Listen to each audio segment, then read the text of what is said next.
Hello Facebook, YouTube. The date of Gabriel the Archangel of God is our strength. No, not man, he's a false god, quit acknowledging false gods today. Happy Sukkot, Feast of Tabernacles. Now, quick brief about what that is all about. It means that God is over, more likely God is providing, being our protector. He's taking care of us, is what these festivals are all about, showing forth the ideal of God taking care of his people and making sure his people are okay in spite of wherever they are. You know what I'm saying? That God will take care of his people is what this really idea of Sukkot is all about, in the festivals that really pertain that idea. But we, as God taking care of us, we need to be more likely keeping his word, keeping his commandments, keeping his statutes, keeping what he has established on earth. And that's what really it's all about. And so this is the first day of Sukkot, first day of Tabernacles. And, hope you find a church or find a Jewish synagogue that may be celebrating it. I mean, it's good. It's good. It's good to celebrate it, because here's what people need to understand that I keep trying to tell people concerning Romans 8. Romans 8 is an idea telling people, trying to tell really Christians concerning Christianity, that we will be where we be spiritually adopted to the covenant of Abraham. You know what I'm saying? It talks about in Romans 8. It talks about that we become joint heirs. Not we're the heirs, but we're the joint heirs. We're going to be joining the heirs of the covenant of Abraham. You know what I'm saying? That we need to understand about the idea of Christianity. That is not all about what it's all about right now. That is all about these buildings of people coming together on Sunday. No, it's all about gathering together God's people, those that operate by the Spirit. You know what I'm saying? That are more likely born again spirit, have a born again spirit, and their spirit grows up to become a spirit man that becomes one with the Spirit of God. You know what I'm saying? That we join into the covenant of Abraham concerning the God of Abraham, the God of Israel. It's the ideal of being a Christian is all about, but it's all kind of crazy things going on though. But yes, I encourage Christians to find a church that celebrates Sukkot or Jewish synagogue to celebrate Sukkot. You know what I'm saying? If you can't. But it will bring more meaning to the divine covenant and the divine purpose of what God is planning. Because God's plan is not your plan. It's not that that Christians having a hard time to get, because of these preachers are just, telling them, oh, you can make your plans up and God's going to bless it. No, it's not kind of quite like that. No, it's God has a plan. You learn his plan and you follow it through if you want a true relationship with him. All right, but that's not the message though. But happy Sukkot. But the topic of the message is very important to understand. Really the ideal. Now we know that this ridiculous holiday is coming up, Halloween. It's the idea now I told you I was going to talk about ideal of Halloween, that you must understand this idea, that concerning of how you should perceive this is a holiday with the agenda of the holiday is what you must understand. The agenda is an idea of hallow means reverence, and I found out ween means an ideal of fear. It's all about reverencing fear.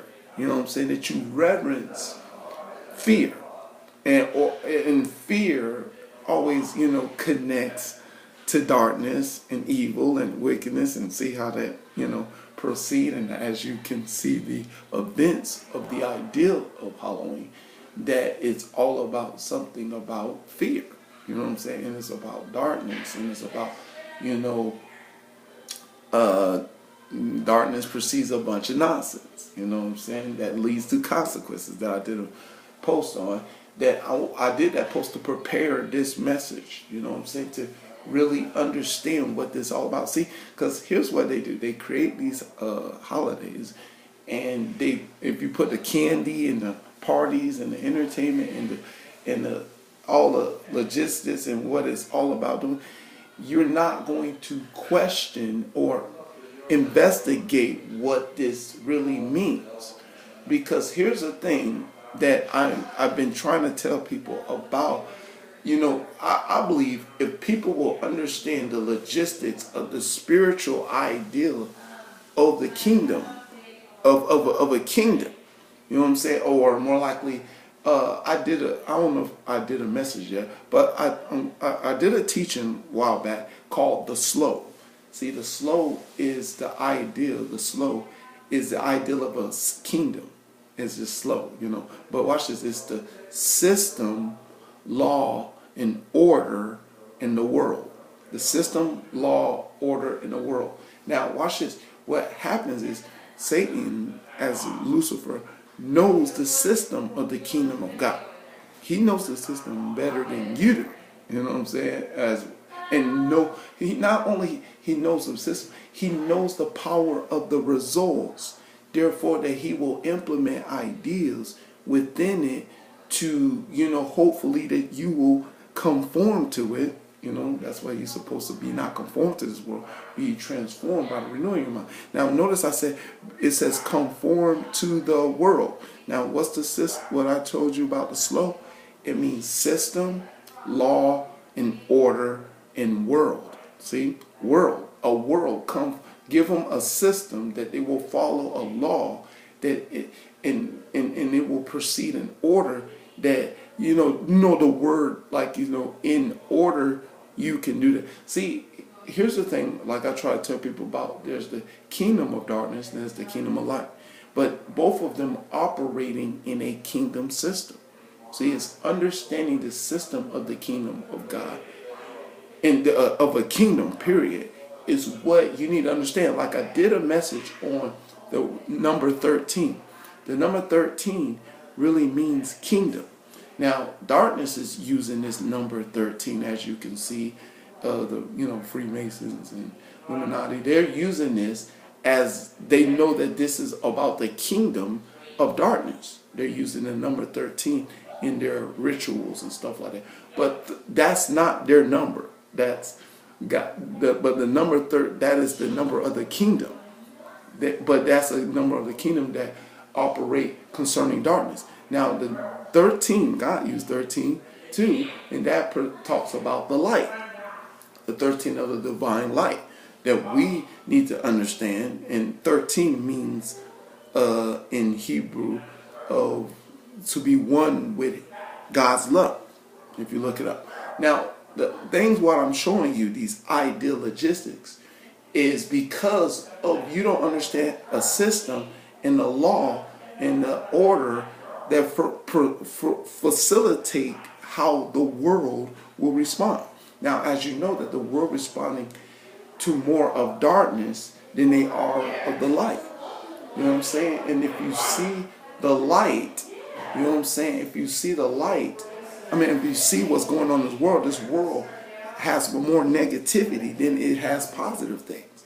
It's all, pretty much people are in leadership is operating with a negative agenda than a positive agenda, but the results supposed to speak for itself, and the influence in television and radio and everywhere else is supposed to speak for itself, that this system is about a negative agenda. And the thing is, what you need to simply see that is operating by a slow situation, a system, a law, and an order, and that precede a world system.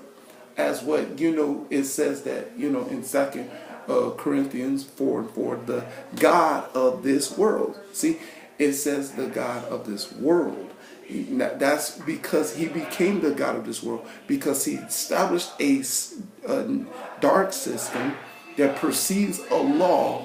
Now, when it talks about law, like what Paul talks about in, I think, Romans 3, he talks about the law. There's a law of sin. There's a law of flesh. There's a law of this, law of that, law of that. Now, he's speaking from a kingdom perspective. He's speaking from a kingdom perspective, that there's the law of sin, and there's the law of flesh, and there's a law of this. That we will follow a law within our hearts that will either drive us to darkness or drive us to the light. Is that we will understand that, how the law system works. And once the law system works, order will proceed. Like, this, television show Law and Order. Now, as if you watch the television show Law and Order, you should know whatever law men is putting out there is not establishing no order. Yeah, it's not establishing legitimate, true order that will help humanity become better, because you see a lot of tragic situations happen after they operate in these laws and orders that does not help every individual concerning their standpoint. That you're supposed to see to say that this is an incorrect system, and this world is operating in an incorrect system. So there should be, and that should show the evidence of 2 Corinthians 4:4, that the God of this world are blinding the minds of men. That, every episode shows you that who's really is really in charge of this system, because this law is bringing more disorder than order. But guess what? They're going to tell you order. They want you to believe that this is an order that works, but it's not an order that works. It's a disorder concerning the outcome of the situation. So if you watch Law and Order, it's the outcome of the episodes that it's not working. And our world is not working right. Our world is not working. The schools are not working right. The jobs are not working right. Things are not working right as much as the potential that it is. That Satan wants you, that's how he has blinded your mind. You're accepting the error that's going on in this world, then more likely investigating and say, hey, this is not working. We need to find out what works. And what works is, of course, Jesus Christ, the light of the world.